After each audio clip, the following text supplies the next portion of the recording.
My name's Heather. As you can see, I'm a registered dietitian with Mount Carmel, and the topic today is not related to nutrition. It's just related to activity and movement. So there are actually two activities that we're going to do after I talk, and then sometime in there, you're getting fed as well.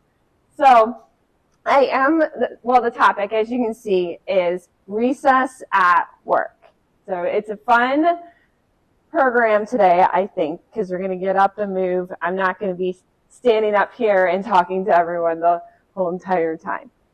So this is what I'm going to talk about. I'm going to talk about the benefits of exercise. So a lot of you probably know lots of benefits to exercise, but hopefully some of this might be a refresher, and maybe there are a couple things on there that you didn't know, so you get some health benefits from exercising. And then also talk about the risks of being sedentary, kind of thinking like there are risks of not being active. I am going to go over what's called the Physical Activity Guidelines for Americans. If you've been to my presentations before, I usually bring this up, but these are guidelines that I don't make up. These are national guidelines that are out there based on research that have kind of set kind of a standard for us to say like, hey, if you're doing this activity, you're going to see these health benefits. And then I am going to talk about a study that focuses on what's called an active couch potato. So it's geared more towards, these are people who are active but also sedentary, and I'll explain what that means when we get to that. And then go over some tips to being more active, and it's not just exercise, this is more of just how can you get in more steps, how you can get in more movement during the day, your work day. I know some of you probably have pretty active jobs. A lot of these are tailored towards people who have sedentary jobs and we're sitting at a desk 8 hours a day in front of a computer, something like that. Okay, so exercise benefits. What do you guys know? What are some of the benefits of exercise? Blood pressure, yep. What else? Yeah, it does. Yeah. I actually don't have that on there, but that is a very good point. You feel good, right? Like, feel great when you exercise and you move. What else? Healthy heart. Healthy heart, absolutely. Mental health, yeah. Yeah. So I don't have that one on there either. Okay, so muscular and cardiorespiratory fitness. So cardio meaning heart, respiratory meaning lungs. So we just we give our lungs and our heart kind of some exercise when we are moving. And then bone and just functional health. So it helps with bone health, keep our bones strong when we're moving. But then functional health, functional just means just doing your daily activities. If we're not moving, some of those daily activities like going up and down the stairs or doing laundry or cleaning can kind of make us tired. So that just helps with that. So helps with blood pressure. That's what hypertension is. Coronary heart disease, reducing the risk for stroke, diabetes, cancer. So there are some links with benefits of exercising cancer, specifically breast and colon cancer, and then depression. Reduces the risk for falls as well as hip or vertebral fractures. A lot of times we see this with older people, or as people age. You might know someone who's fallen, and they break their hip. But if we're moving, it helps with flexibility, it helps with strength, and it helps us from not falling. And then it can also help with weight as well, just help keep us at a healthy body weight. All right, so sedentary risk. So sedentary means not moving enough. So people who are insufficiently active have a 20 to 30% increased risk of death compared to people who are sufficiently active. All-cause mortality increases, cardiovascular disease mortality, and cancer mortality, so meaning dying from those things if you do happen to have them. And then incidence of cardiovascular disease, cancer, and type 2 diabetes is higher. Okay, so we know that high-income countries, we actually are more sedentary than low-income countries. And about 1 in 3 women don't get enough activity, and then it's about 1 in 4 men. The last 20 years, we haven't seen any change, any improvements in activity. Being insufficiently active, so not getting enough exercise, it's actually increased by 5% between 2001 and 2016. So this was based on a study, and they think it's because during our leisure time, so when we're not working, when we're kind of like having a break for the day, we aren't being active. We're doing things that are more sedentary than we did like more than 20 years ago. Sedentary behavior on the job and at home is contributing to that. And then using more passive modes of transportation. So getting in your car and driving a half a mile instead of just walking that half a mile, for example, or riding your bike. We're doing more driving. We're doing things that don't require a lot of activity. So, and we're doing more of that. So that is what is causing that. Yes. When you say insufficient activity, the definition is broad. I'm going to talk. Yeah, I'll talk about that actually very soon.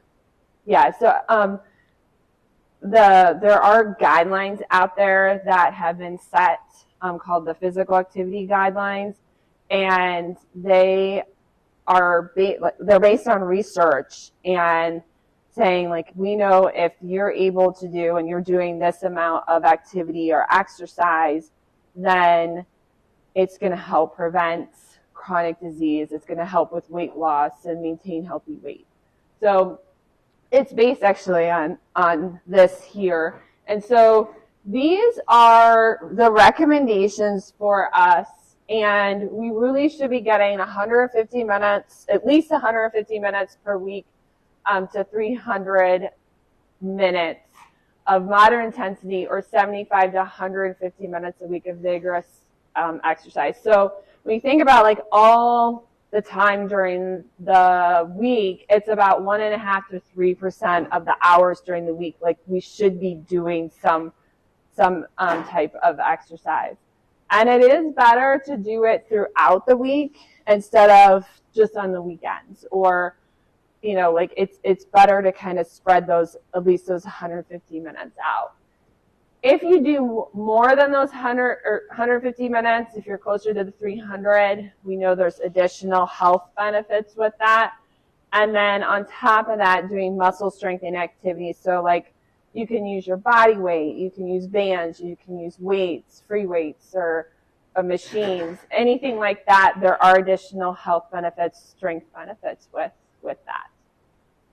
So with that, I think we're going to take a break and let you guys get some food so that you guys can be all well nourished while I finish this up, so you're not thinking about the food.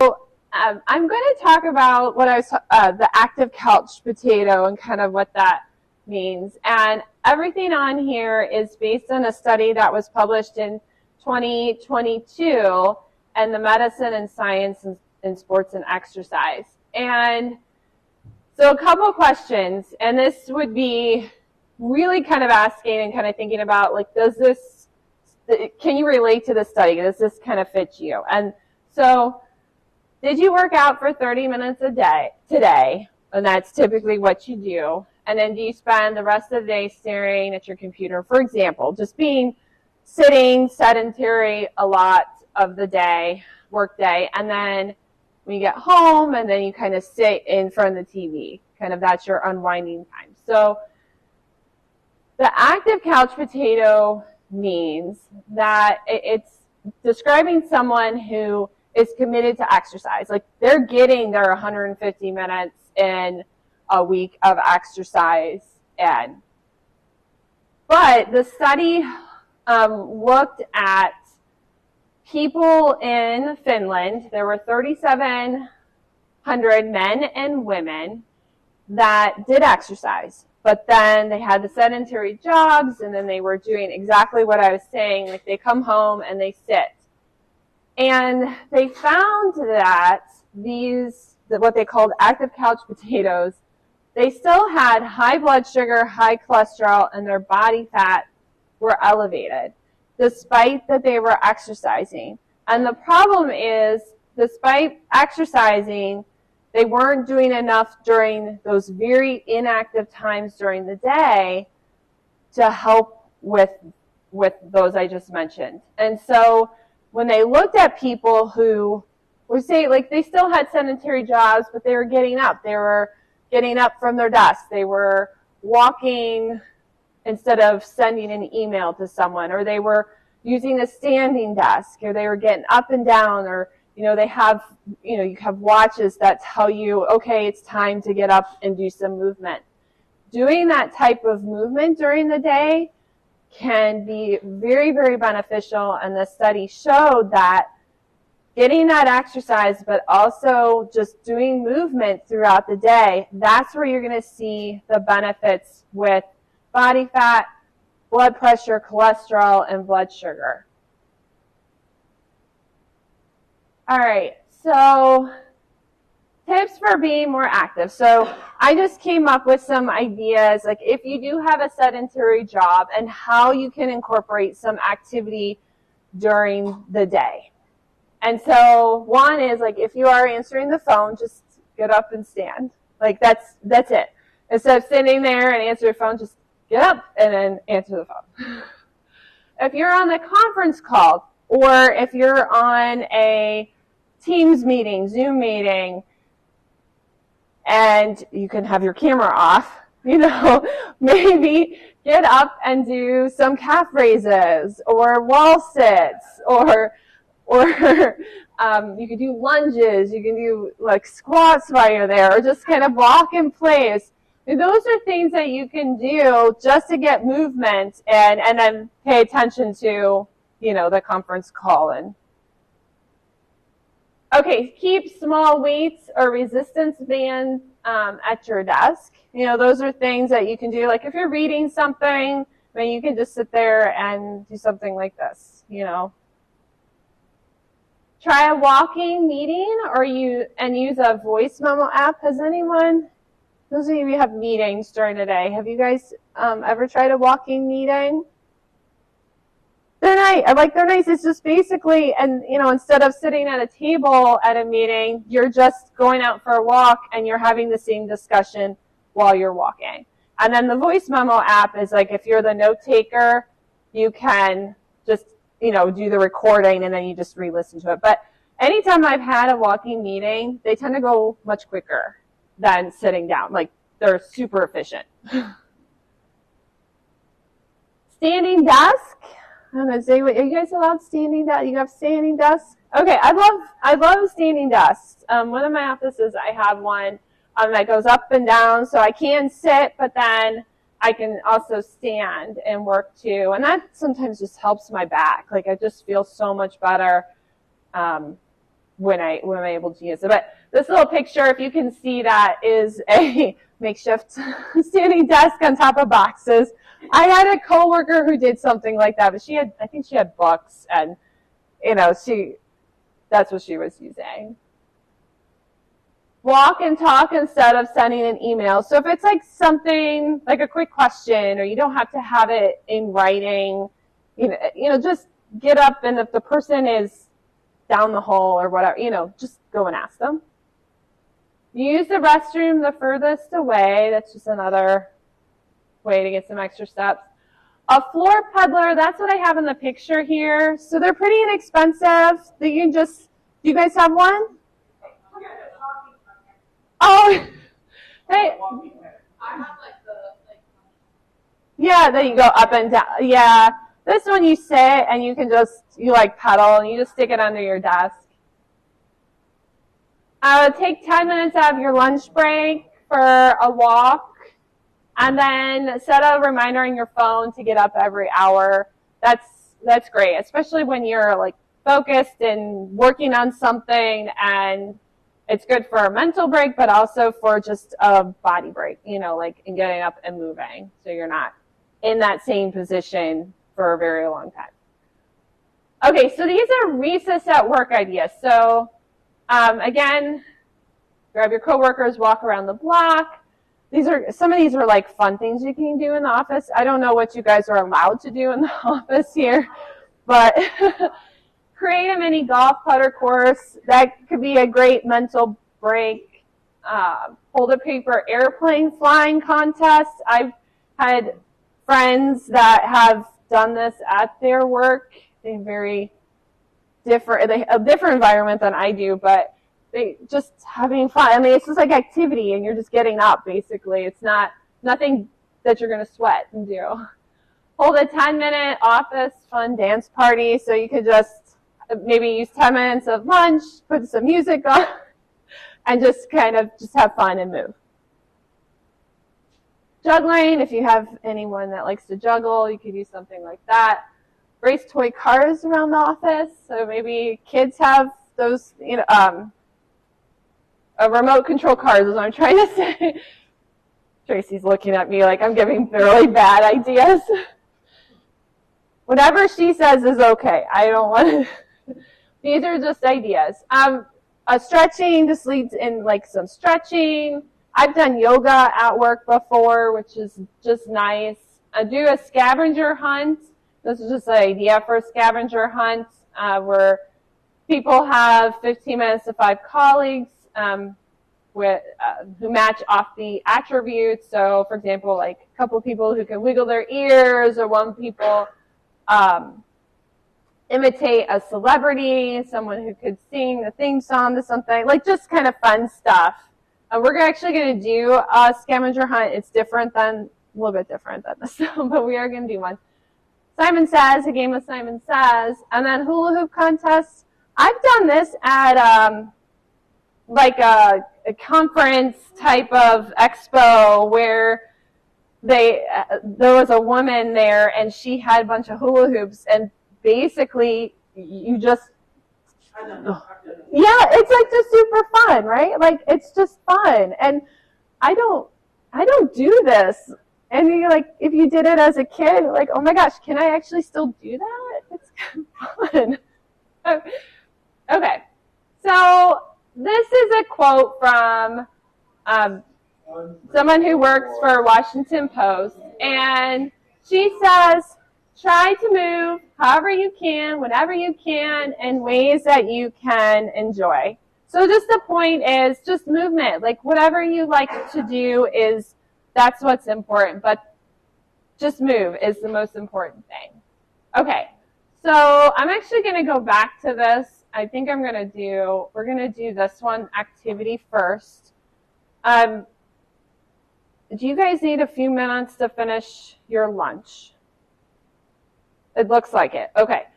So we'll just maybe do this in a couple minutes. Is that okay? Like give everyone okay to finish their lunch?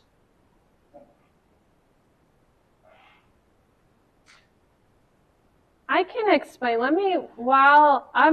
go back to this and explain this. So I'm going to break you guys up into groups. You could even maybe do 3 groups, like that section, this section, and this section.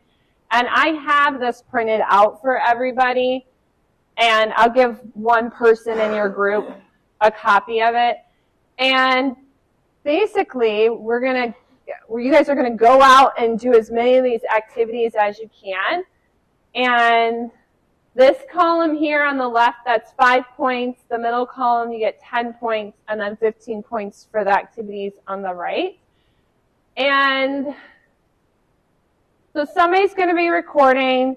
There are a couple things like that require your phone. So I know a lot of people have their phones on them. There's one activity where you take a picture hugging a tree. People like that. I don't know, like they think that's a fun activity. And then you can give all your pictures to Tracy when we're all done too. And there's one where you do record a theme song, that you can pick whatever you want. But anyways, I'll give you so many minutes to do these activities, and then I'll give you a time to come back, and then we'll see how you guys did and which team had the most points. But they're fun. It's supposed to be fun and just getting you guys out and basically moving.